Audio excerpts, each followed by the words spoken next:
According to a study by Ofcom, we are spending 2 hours online on our smartphones a day, which is twice as long as laptop and PC users. This is because technology has advanced exponentially in the last 50 years, which has negatively affected society, but has also led to some extremely positive effects on society. In this documentary, we'll be following those effects. I'm Liam, and welcome to Technos. In 2015, the Daily Mail done a survey where they asked the public, how many times a day do you check your mobile phone? The responses they received back showed how much we use technology, as a quarter of all people said that they check their mobile phones more than 50 times a day. This means that the average person approximately checks their phone every 75 seconds. To make sure this was accurate, we decided to ask the public ourselves. Maybe 20 times a day. I'm not really dependent on my phone that much. 3 times. Maybe 500. 8 or 9, at least 8 or 9 times a day. Probably like 100 times a day, I'd say. Maybe more than that. After finding out how much we check our phones, we decided to ask an expert on what they thought. Here with us, we have Dharmesh Rajput, who is a media and communications lecturer at Birmingham City University. And is the current generation addicted to mobile phones, do you think, these days? I think the current generation and, well, when you talk about it, I think everyone's probably addicted to their mobile phones at the moment. Millennials probably living by a lot more. And if you go out in the streets, you'll see people walking with their phones and looking down and doing things while they're walking. I think that probably wasn't the case many years ago. After listening to what the expert had to say, we at Technos decided to conduct an experiment. So meet Jaden, Andy and Reese. They will now try to last 24 hours with little contact with technology and will use their mobile phones to document their experience. But before that, let's get to know them a little more. Hi, my name is Jaden Glendon. I'm 17 years old and I'm known as the Queen of Snapchat.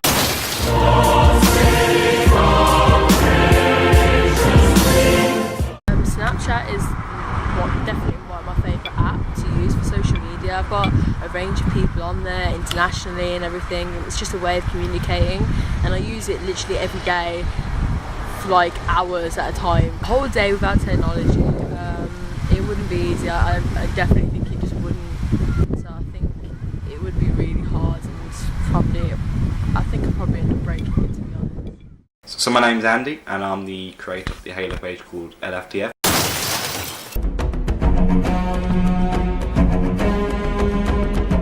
A day without technology, especially for someone who needs technology, just kind of post on this page and obviously with all the news, it's going to be quite difficult, but I'm looking forward to it. It's going to be kind of like a new sort of experience, you could say. Facebook is very vital, it's where I started, and obviously without Facebook, and obviously not having that sort of like, not being able to go on Facebook because of I won't have the technology to do so, it probably will affect the page. Hello, my name is Reese Fowler and I'm 18 and I am an avid gamer and graphics designer.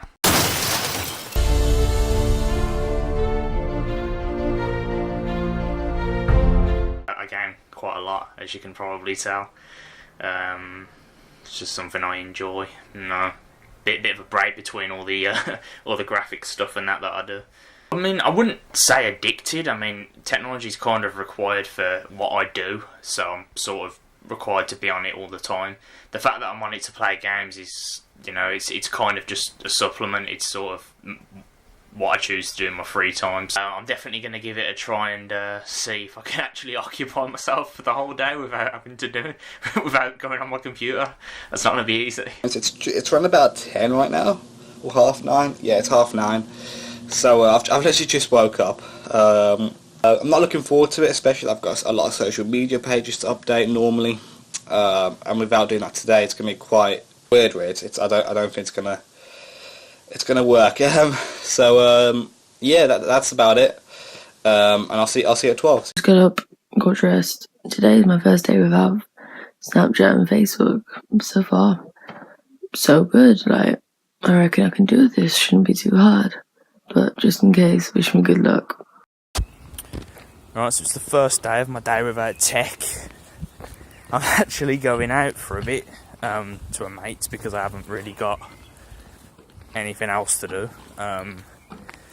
Feels kind of crap missing out on work, but there's not much I can do about it. I haven't really done much, actually. I've just had something to eat. As you can see, I'm in the kitchen. So I've just had something to eat. And that's really all I've done. I haven't really done much. I went for a bit of a walk, actually, but just around the block. So that's like the first one I've done in like 2-3 years, which kind of says a lot about today, really.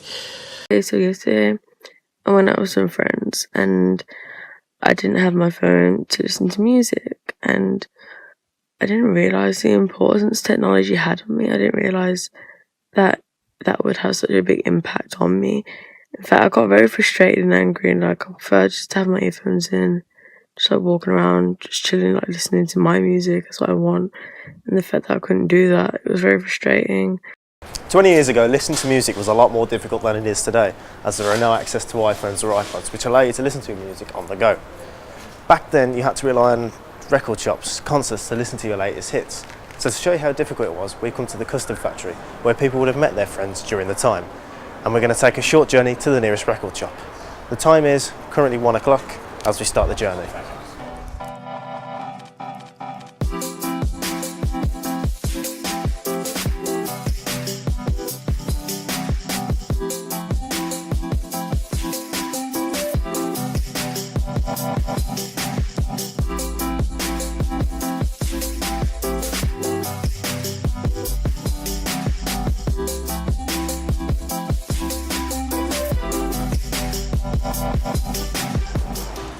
So the time is currently 25 minutes past 1, meaning it has taken us approximately 25 minutes to get here to get hold of this specific single. Whereas the technology we have at our current disposal, I would have been able to download that track within a fraction of time due to popular music apps such as iTunes and Spotify. However, this is not the only difference between technology 20 years ago and technology used today. Internet, like, it was really slow. Oh my you had God, to connect it. you had to wind up. If somebody was on the phone in the house, you couldn't be on it. In my youth, computers were just being introduced. The Apple II was the first computer I ever bought. It was a phosphorus green screen. The biggest thing it did was Pong, simulated tennis game. The technology now is amazing because you don't have to go to a library, you check everything's in your pocket regardless of what you want to know. Children get given so much stuff they don't actually ever really need. They're just reliant on it now. They want no they imagination. Can't have fun. They can't have fun without it, which is really sad. However, the advancements in technology has not all been negative.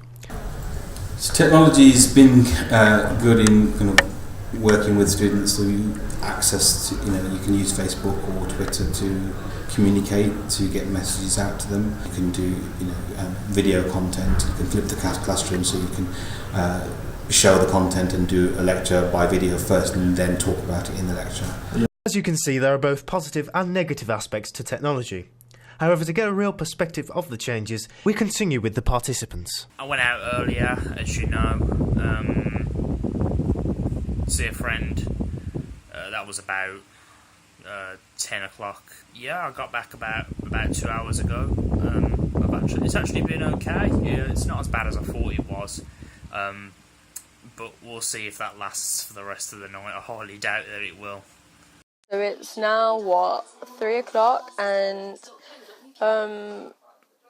it's been pretty hard, but still going strong. I've just gone down and made myself some food. So yeah, it's still going fairly well. It isn't horrendously bad. I'm starting to get kind of bored now, though. I'm craving a bit of YouTube, or just to go on and fiddle and do a bit of design work. So now it's 7 o'clock, and it's almost my day done with Snapchat and Facebook without them, and it's been really hard. A lot harder than I imagined, but I'm getting through it. A day without Snapchat and Facebook, I finished it out, and that was honestly really, really hard. It's something I didn't expect to be that hard. I did struggle a lot, because I just feel like I'm missing out on something in a way, and obviously it's one of my main, Snapchat being one of my proper main platforms is, that's where I speak to most of my friends on, and some people have only got that social media app, so it was really hard, but I managed to do it in the end. I wouldn't do it again, I'll tell you that. It hasn't been my sort of kind of experience or my sort of day. Honestly, without social media, without kind of just basic stuff like playing Xbox or whatever, it's been quite a boring day. I've had nothing to do essentially. Obviously, I went for a walk earlier today, cooked some food. I've been doing this. I haven't read a book, didn't read all of it, just like a few pages. That's kind of it. I really didn't do much. Honestly, it's been a really boring day. Like I said, I'm not doing it again. End of the day, at this time it's officially midnight, so my day's technically up. I'm probably gonna go and play some games before going to bed. So yeah, it's definitely been an insightful experience, but I don't think it's something that I'll ever do again. So throughout this documentary, we have learned that technology is something that can be viewed as both aiding our lives as well as hindering it. And in conclusion, technology is something we shouldn't take for granted. I'm Liam, and thank you for watching TechNose.